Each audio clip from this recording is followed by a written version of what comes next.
The four. Yes. So, pwede po ba konting katahimikan lang para makapagtanong ang mga member of the press and vloggers?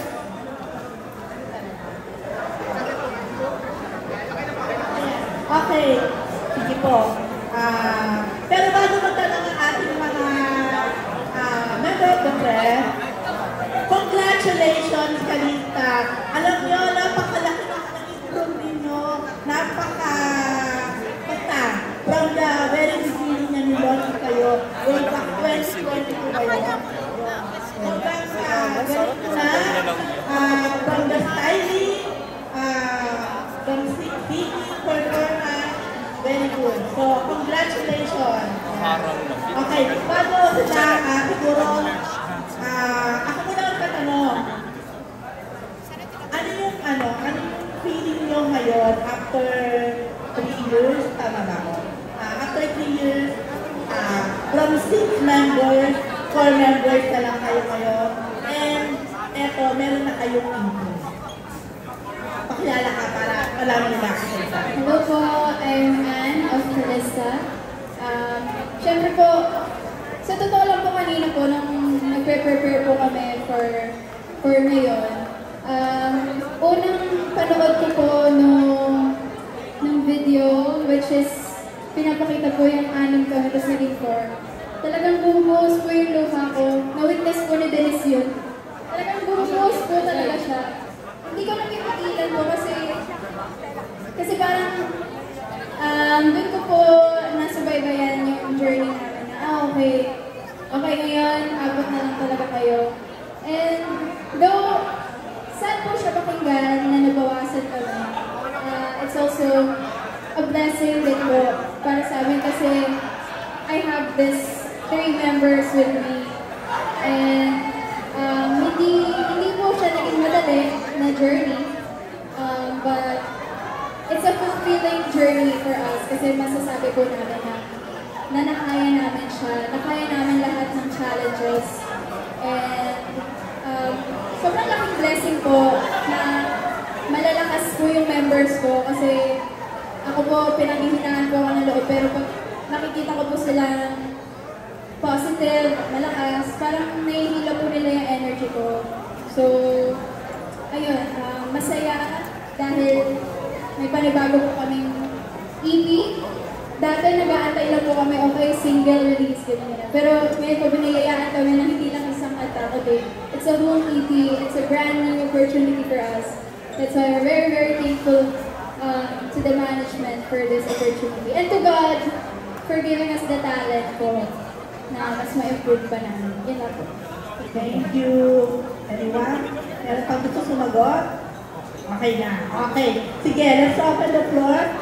Okay, for the very first question, maybe calling Jos Mercado ng ABS-CBN. Ano doon sa 3-year hiatus ko? Ano yung mga tinatawag? Ano yung preparations niyo for your comeback?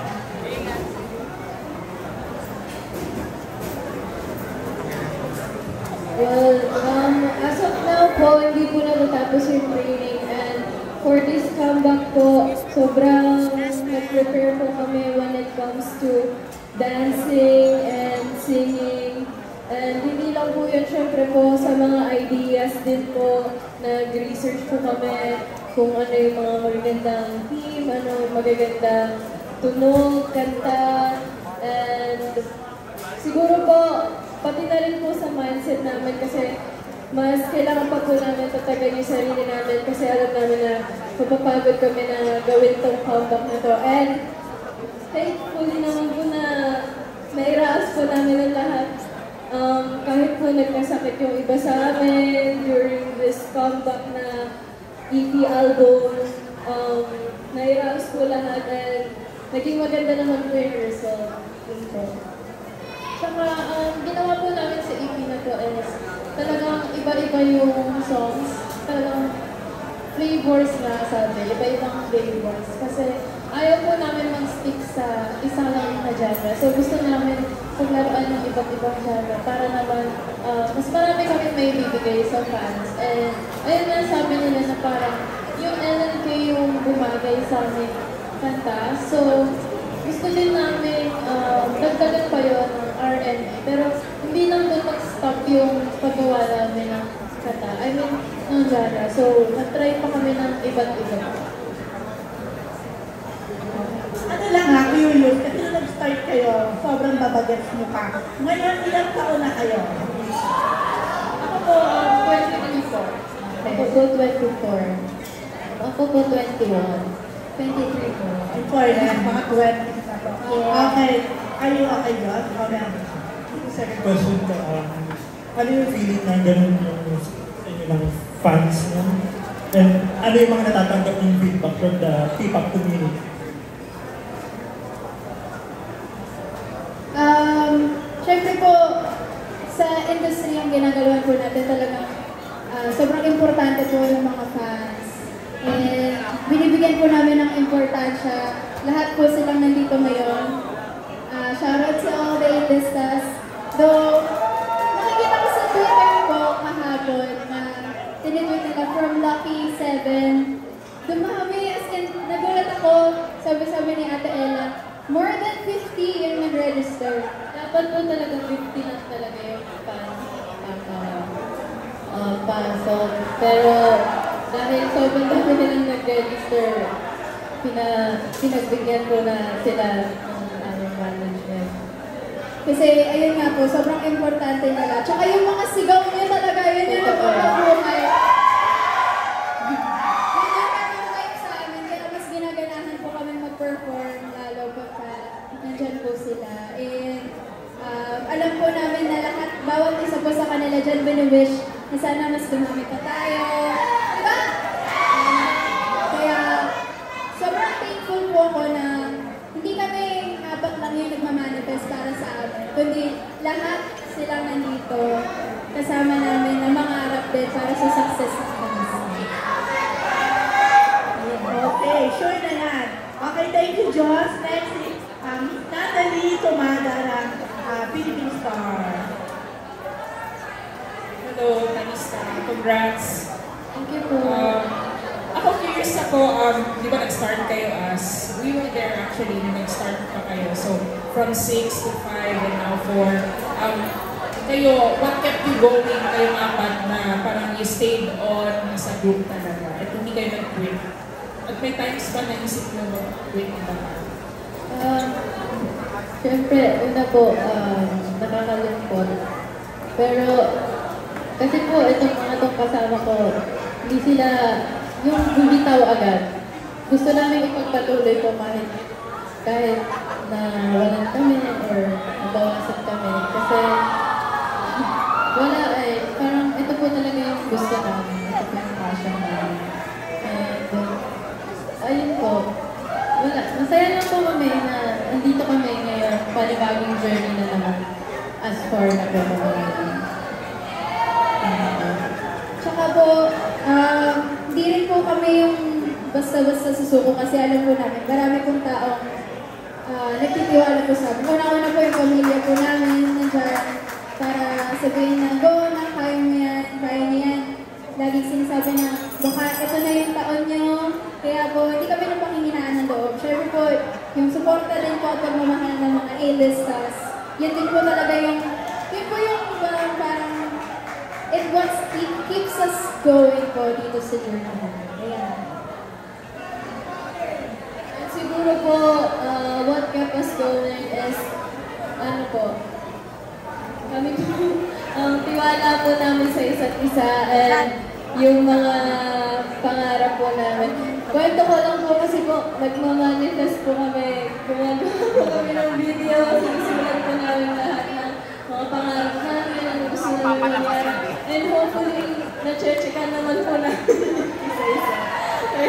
So, thank you naman guys sa support niyo. Kung wala kayo, wala kami naman. Yan, thank you girls. Now, sorry, Bobby Regentina of Manila Bulletin. No, girls. Congratulations sa new sound ng Kalista. Okay, one question na one by one. Aside from A-listers, kanino nyo inaalay o i-dedicate ang inyong EP? Siyempre, aside po sa A-listers, ginagawa po namin to for our family din. Kasi sila yung support system talaga namin. Sila yung unang naniwala na kaya namin to at magagawa namin to. And of course, management din po sa namin na talagang sinuportahan kami at naniwala po sa amin. Yes, sa mga taong naniniwala po sa amin, sa aming friends, and sa aming families po.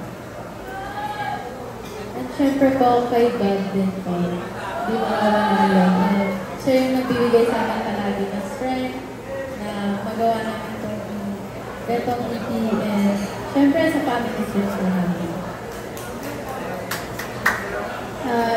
Ako rin po, inaalay ko po namin tong EP na to to our family dahil sila po talaga yung unang-unang nagtitiwala po sa akin. Kaya para po sa kanila, kung ano po yung success ko, success din po ng family ko.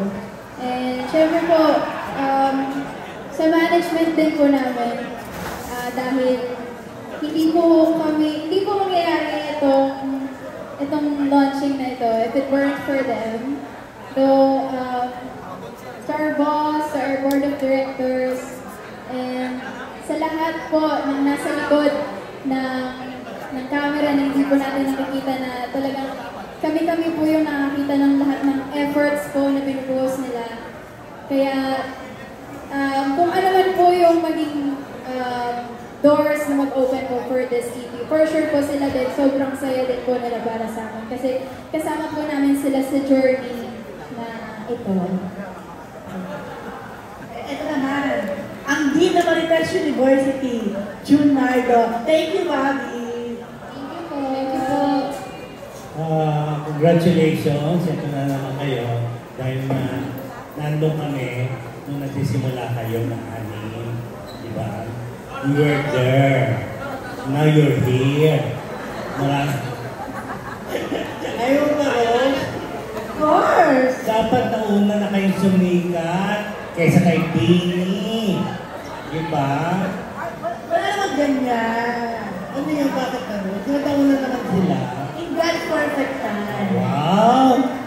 Hindi, anyway, how do you feel na siyempre may mga ang dami-daming P-pop girls na nagsusulputan? Ito, anong gusto nyong, ano kaya yung feeling ninyo pag ino-compare kayo sa kanila? Looks, siyempre naman mo ng Bini, di ba? Hindi perfect, hindi kaya perfect, di ba? Pwede na yung Rose, di ba? Perfect sila, yung iba hindi. Naniniwala po kami din na nobody's perfect naman po. And syempre po, sa amin po kasi we don't want that mindset po na nagko-compare po kami sa iba. We want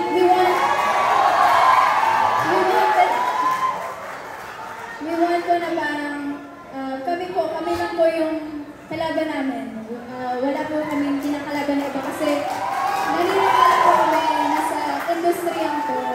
Meron po kasing laging sinasabi po na P-pop rise. And naniniwala po kami na lahat po ng mga P-pop po na nandito ngayon, gusto po namin talagang mas patibayan pa po yung saying na yun, which is P-pop rise. And we're very, very grateful po sa inopen na doors ng Bini and SB19 for the P-pop world. Dahil po, sila po talaga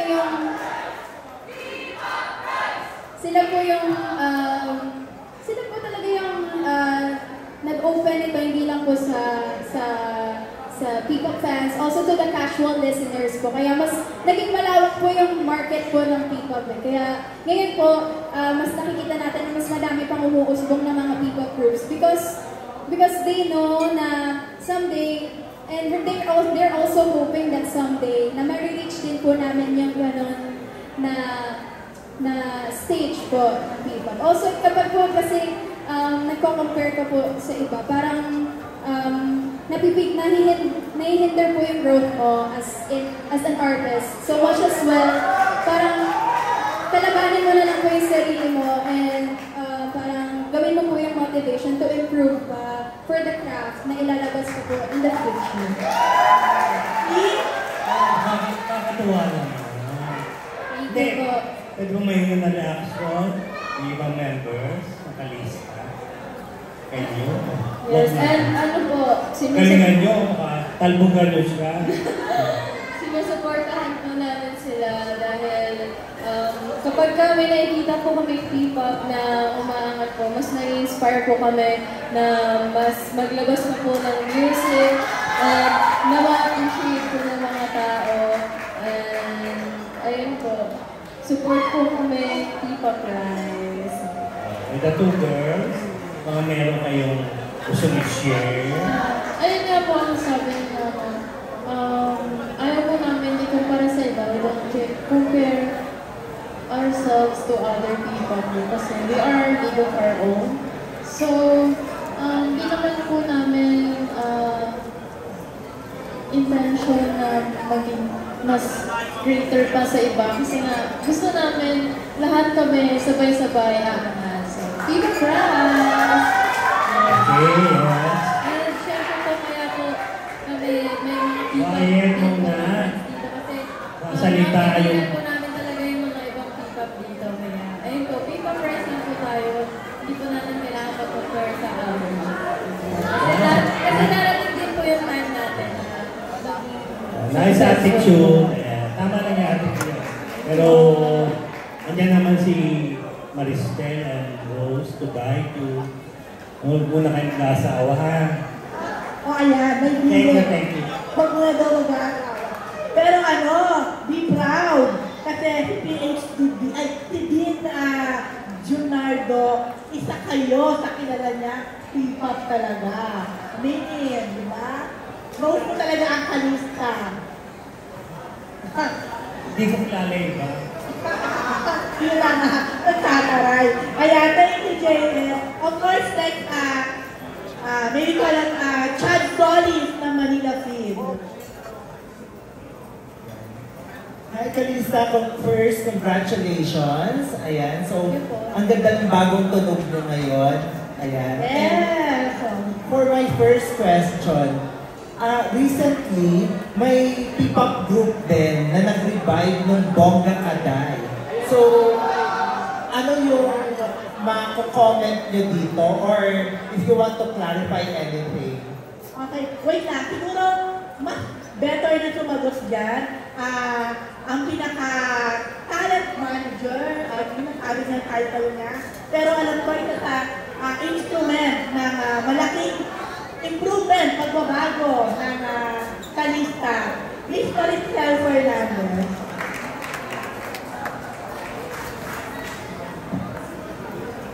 Magandang gabi po sa inyong lahat. Maraming salamat for being here. Sobra, yung presence nyo, sobrang na-appreciate namin. To answer your, pero bago muna yan, congratulations. Thank you po. Proud Mama Joy po today. Lagi naman. To answer your question po, for Bongga Kaday, we acquired the song third quarter of 2024. Pag gumagawa ko ng EP, nagko-compile tayo ng kanta, mga kanta. Hindi namin, alam namin may timeline kami na January and movies. But, ang nangyari kasi, December, may nagparating sa akin na may gumamit din ng kanta. Yung Bongga Kaday is a non-exclusive deal, meaning, pwede talaga may mag-record. Pwede. But hindi dapat pareho. Pwedeng solo male, solo female. But hindi pwedeng P-pop group din. Sana. Sana. So I called the attention of the publishing house. Nag-sorry naman sila. Pero syempre, ang nasabi lang nila, nawala sa isip nila na ginamit ng Calista. Pero wala na yun eh, nandiyan na, nagawa na. It's not our main track. It's one of the tracks. Sa akin lang, I felt bad because ang napakadaming OPM songs sa catalog na napakadaming magaganda. Pero ba't kami nagsisiksikan sa bongga kami? But then again, andyan na-record na pareho. At the end of the day, kayo na po ang maghuhusga. And sa amin lang, we wish them well. Sana lang wag na maulit yan. Hindi naman ito pera-pera lang lagi. Sana protektahan nyo rin yung talents at saka yung management. But wala po kaming galit. We welcome everybody. Of course. Maraming salamat. And first, congratulations. So, okay ka doon? Natabi nga, Chad? Yes. O, diba? Napaka-positive ng Merlion. Yeah. Anyone? For my next question, aside from Bongga Kaday, meron pa ba kayong other Pinoy or OPM songs na gustong i-revive? Or sa dami ng mga P-pop group na nandito ngayon, who among them yung gusto nyo makakolab? Actually po, yung Bongga Kaday is second option po talaga namin siya. Ang pinaka-first option po talaga namin na i-revive is Urong Sulong. Yun po talaga yung pinaka-gusto namin na song. But, unfortunately, hindi siya nabigay sa amin. It's not for us, kumbaga. Ayun po. Ay, may gusto ba kayong collab? Actually kasi, yung Urong Sulong po, pinerform po namin siya sa ASAP. So, parang sabi namin, parang bagay sa atin yung Urong Sulong na kanta. Kaya, bakit hindi kaya yun? Pero yun nga, sabi, parang hindi na siya pwede. So, nagpong Kaday naman kami. So, naging maganda naman ang pinalabasan ng Bongga Kaday. Yes, sa collab naman po, syempre gusto po namin makakolab lahat po ng P-pop artists kasi lahat po sila magagaling and sa para sa akin po and sa amin, syempre po ang aming mga nilolook up, SB19, Dini, P-pop groups. Gusto namin makakolab actually. Yung alaman, pwede rin alaman. Balay mo may ma-revive ulit tayong songs. Yes. Or balay mo lahat ng P-pop mag-collab. Lahat na lang po ng P-pop. Tingnan natin baka ngayong 2025. What? Yes. Let's see. Right. Actually, ang ganda ng adaptation ng Bongga Kaday. Salamat po. So, keep it up, girl. Thank you, congratulations! Thank you, Chad. Okay, our next is Kate Alahar of Random Republica. Thank you, Ate Rose. Hi, girls. Congratulations. Nabanggit na kasi kanina na nagmamanifest kayo, nag-visualize. Can you share with us yung journey and may nabanggit din kayo na check off your list nyo na. Ano yun? Saka ano pa yung mga wishes nyo na one day pag binalikan ko baka matupad? Meron po kasing one random night na nagkaiyakan po kami. Tapos, bigla na lang may, sino ba nagka-idea nun? Naisulat na lang. Kano yung idea? Tayo lahat. Nag-idea po kami. May notebook po kami na bigay ng isang A-lista na naka-carve po sa wood yung logo namin, yung palista. Doon po namin nilagay. As in, random lang po. We wrote some random things. And then, habang sinusulat po namin yan, meron po akong bagong bili na Digicam.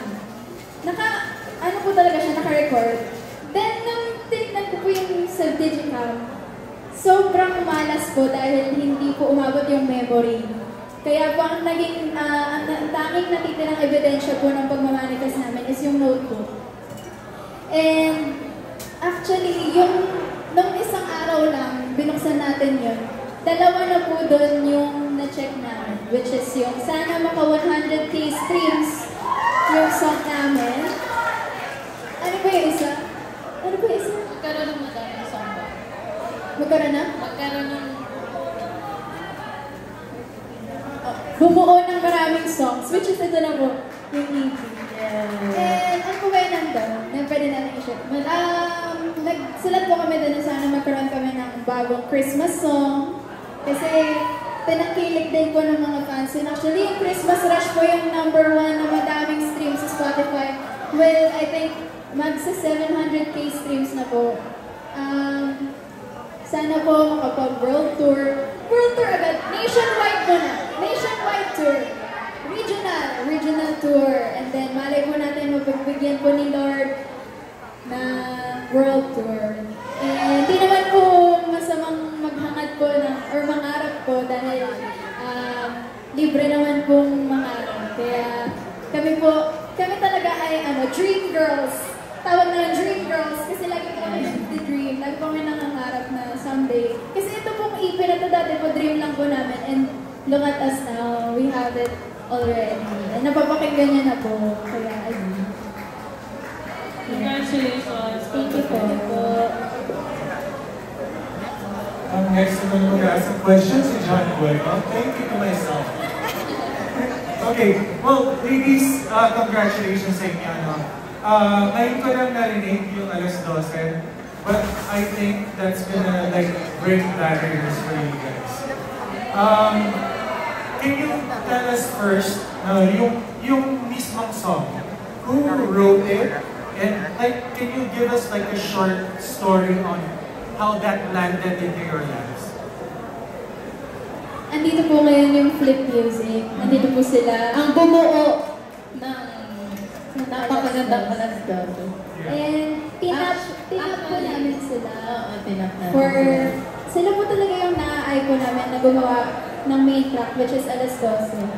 And sobrang naging blessing po, and sobrang naging maganda po yung connection namin with them.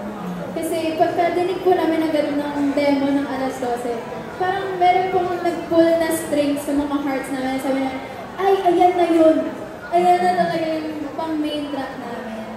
And nung nagre-recording po kami, doon lang din po namin nalaman talaga kung ano po yung meaning behind that song. Sinabi po ni Sir Mike sa amin na it's really about the Cinderella story po. Ay po, parang di ba yung Cinderella na story? Nag-cherish ng time talaga si Cinderella. And kaya po yung theme din po ng music video namin, we're all princesses. And like Diwata po na naging princess. Then pag mag-aalas 12 na, babalik na po kami sa world po namin. And ayun po, kasi maganda po yung feedback sa amin ng song dahil maaalala po, kaka-LSS po yung alas 12 yung part po na yan. Kaya sobrang thankful po kami to Flip Music team dahil nabigyan po kami nitong napakagandang kanta na po. May specific na composer who did it?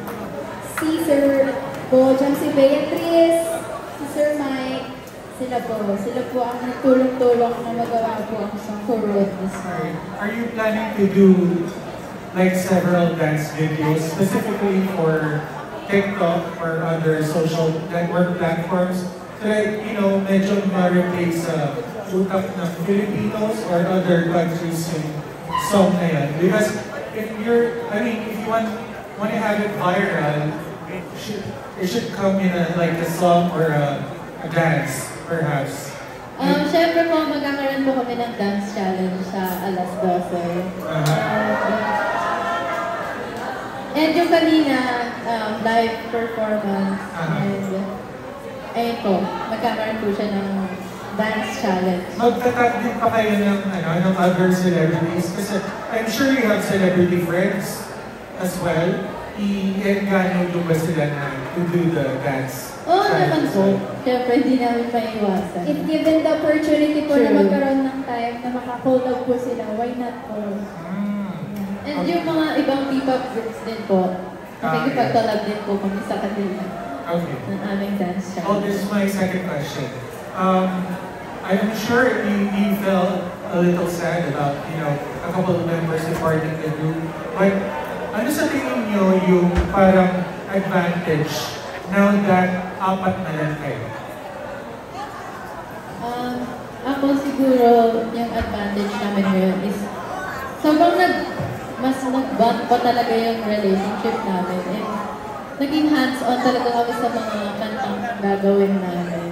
And yun. Well, ayun po, parang mas naging kung paano namin siya pag-usapan, kung ano yung bagay sa amin. Yun po. And sobrang sinisherish ko lang silang tatlo. And So mas hindi na ba kayo nahihirapan mag-decide what song to actually perform? Because konti na lang kayo. Wala nang maraming tao na magde-decide.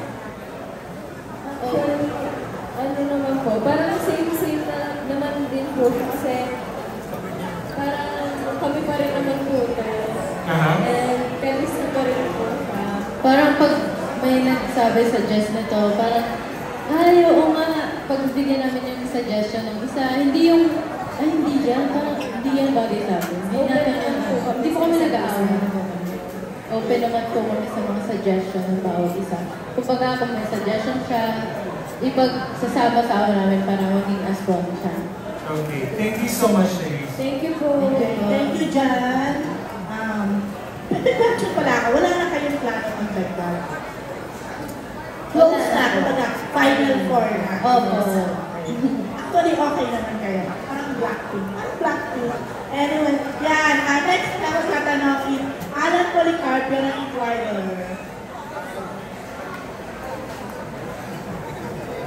Good evening, girls. Ayun, congratulations. So, ang tanong ko, ang sabi kasi dito yung album niyo is parang a story of your growth tsaka evolution. So, in what ways do you think na nag-improve kayo o yung mga pagbabago sa inyo since nung nag-launch kayo? Madami pong naging adjustments po kasi nung naging 5 po kami, syempre we need to adjust the blockings of the choreo and we need to reassign the parts. Lalo po na naging 4 na lang po kami kasi panibagong adjustment na naman with our past songs. And I think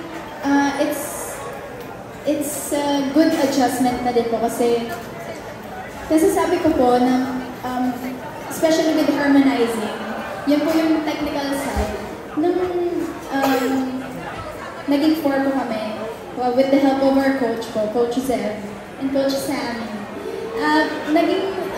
may magic po silang ginawa na naging mas kabit po yung mga boses po namin.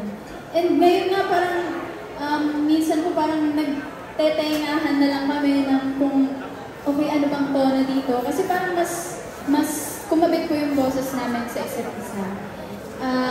Siguro po, mas ngayon po kami kasi nagkaroon ng time to improve our individualities po when it comes to singing. Kasi po nung anim po kami parang hindi po kami masyado nabigyan ng opportunity to have a voice coach po na laging nandyan to teach us. Kaya thankful po kami to our management then dahil they're also helping with our improvements and ayun.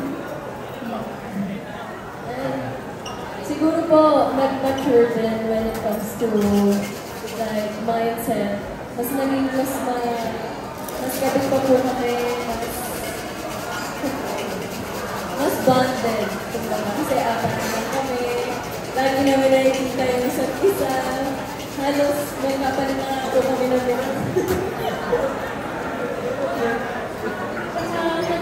isa yung goals namin, lalo na pagdating sa pagpili ng songs.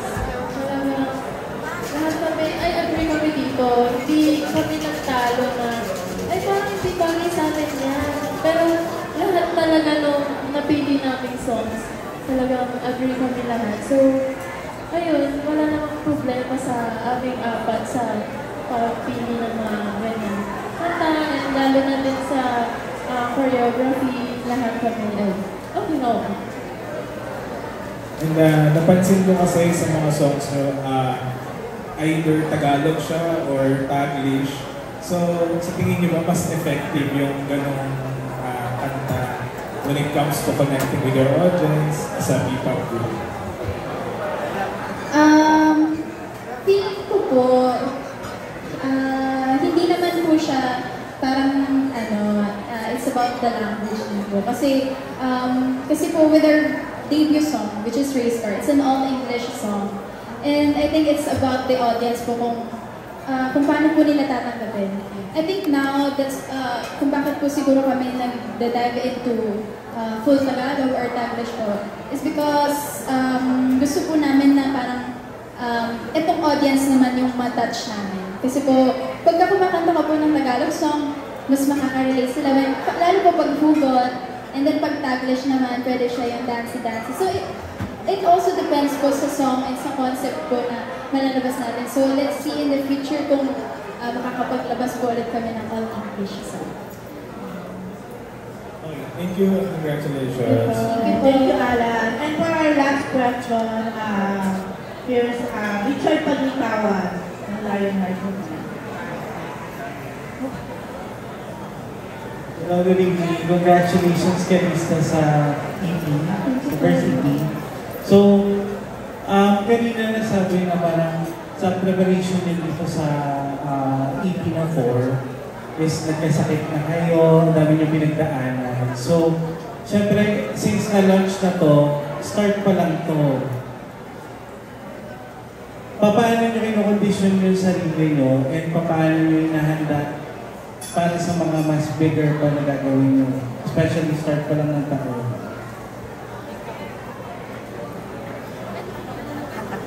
Una-una po sa lahat, siguro po, pag-pray po na mas lumakas pa po kami when it comes to our mindset and our health. Siyempre po, maraming tulog at maraming vitamins. At saka, kapag may nagkakasakit po kasi sa amin, talagang inalagaan po natin isa-isa tayo. Isa lang po yung tinutuloy namin. So, talagang mahigpit din kami talaga sa health namin. Kasi syempre, kapag yung isa hindi makakapag-attend, so dami na din lahat. So talagang tinututukan din namin yung health namin. And of course, may mga dance training kami. Nag-workout po talaga kami. Kaya talagang in-ensure po namin na kondisyon yung mga bodies namin and our minds. At lang, connect lang natin sa kwentong alas 12. Kasi either funny to or dahil sa mga curfew sa family or horror. So kayo may pwede ba kayo ma-share ng kwentong alas 12?